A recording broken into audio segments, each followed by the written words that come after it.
হামে আক্রান্ত শিশু সুস্থ হয়ে গেছে, তারপরেই হামের প্রভাবটা কিন্তু শেষ হয় না। এই শিশুটা যখন 7 বছর বা 10 বছর হবে তখনও তার স্নায়ুতন্ত্র বা মস্তিষ্কে একটা প্রভাব পড়তে পারে এই হামের কারণে, 7 বছর আগের হামের কারণে। এটা কি সত্যি? অবশ্যই সত্য। কারণ হামের হচ্ছে কমপ্লিকেশনগুলো আমরা ইমিডিয়েট কমপ্লিকেশন একটা, আর একটা হচ্ছে লেট কমপ্লিকেশন। লেট কমপ্লিকেশন কি মাত্র 3% কেসে হামের যে ভাইরাসটা আছে কারো কারো শরীরে ব্রেনের যে আপনি বললেন স্নায়ুতন্ত্র, সেই নিউরনে কিন্তু সে সুপ্ত অবস্থায় থাকতে পারে। 8 থেকে 10 বছর বয়সে এই মানুষটাই হঠাৎ করে দেখা যাবে তার অর্জিত দক্ষতাগুলো হারিয়ে ফেলছে, আনকন্ট্রোল তার এপিলেপসি অর্থাৎ খিঁচুনি রোগ, এবং সে হাঁটতে চলতে পারছে না, খুব দ্রুত সে বেড রিটেন্ড হয়ে যাচ্ছে এবং খুব দ্রুত মৃত্যুর ঝুঁকিতে পড়ে যাচ্ছে। এই 7 বছর আগের হামের জন্য 10 বছর পরে মারাও যেতে পারে। হামের ভাইরাসের একটা সুপ্ত অবস্থা, সেই কারণ এটার জন্য, কারণ এটার জন্য দায়ী।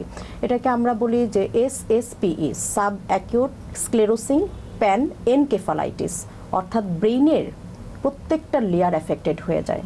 এটা পরবর্তীতে, এটা সবার বেলায় না, যাদের আজকে হাম হয়েছে তাদের বেলায় না, এটা মাত্র বলা হয় 1 to 2% কেসে নিউরনে থেকে যেতে পারে। এটা আইডেন্টিফাই করব কিভাবে যে আমার শিশু বা আমার পরিচিত শিশুর মাথায় হচ্ছে এই ভাইরাসটা সুপ্ত অবস্থায় আছে?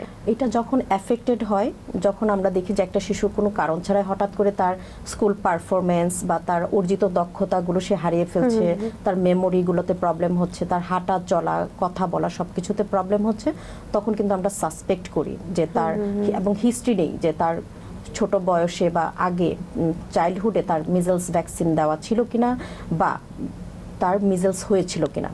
কারণ মিজলস ভ্যাকসিন নেওয়া সত্ত্বেও কিন্তু আমি বলেছি 3% কেসে কিন্তু আবার কোনো কমপ্লিকেশন বা মিজলস হতে পারে।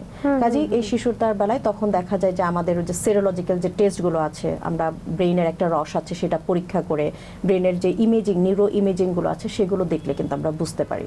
আর এই যে লম্বা একটা সময় কেটে গেল হাম হওয়ার পরে, 7-10 বছর পরে তো আসলে এই কমপ্লিকেশনস গুলো দেখা যাচ্ছে, এই লম্বা সময়ের মধ্যে এটাকে নিরাময় বা নিরূপণ করার কোনো উপায় নেই? না, তাহলে তো প্রত্যেকটা বাচ্চাকে বা প্রতিটা পার্সন যাদের মিজলস একবার হয়েছে তাদের সবাইকে সব ধরনের টেস্ট করতে হবে, এবং এটা কিন্তু আসলে সম্ভব না।